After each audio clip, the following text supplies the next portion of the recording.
Thank you.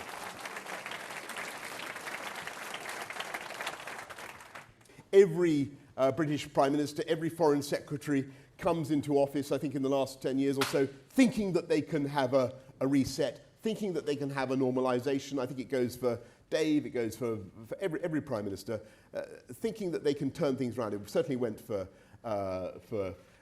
Bill Clinton, me. And what happens is they try, and Russia always lets you down. And it's so sad. I wanted things to go better in our relations with Russia, but when it comes to something like the Skripal poisonings, it's very, very difficult to find any defence or excuse for their behaviour. He's going to try and bring government to a halt by using arcane parliamentary procedures yet again to halt government funding for education. The reality is that according to the International Atomic Energy Agency, the Iranians are currently compliant with the JCPOA. I mean, they are currently what they are with their centrifuges and yes, they're pushing at the margins, but they are still technically compliant. But yesterday was the day that they were supposed to have gone over their enrichment limit. That does not mean that they are to be trusted. And we need to be very, very vigilant about Iran and about that government because they are bent on all sorts of mischief in the region. Well, it's possible to rebuild relations if Russia changes its behaviour.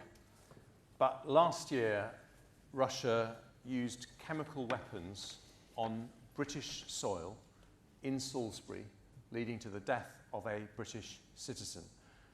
And my worry about Russia is that they're up to their old tricks.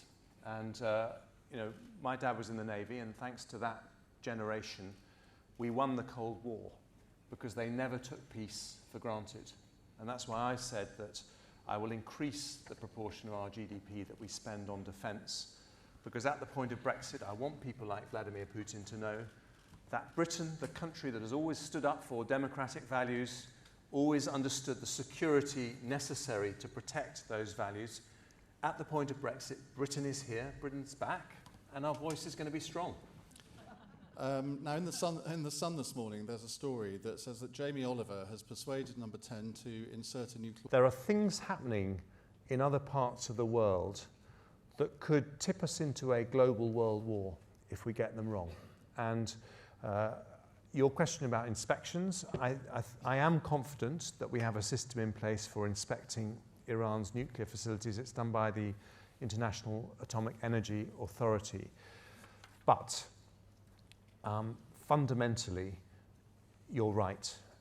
The root cause of what's going on in the Middle East is the fact that Iran is sponsoring terrorism all over the Middle East, destabilizing countries like Syria, Yemen, Lebanon, where Hezbollah, which they sponsor, are attacking Israel. And do you know what is absolutely extraordinary? When it is clear as daylight that Iran was attacking these tankers going up the Straits of Hormuz, Jeremy Corbyn goes out and says it's all America's fault.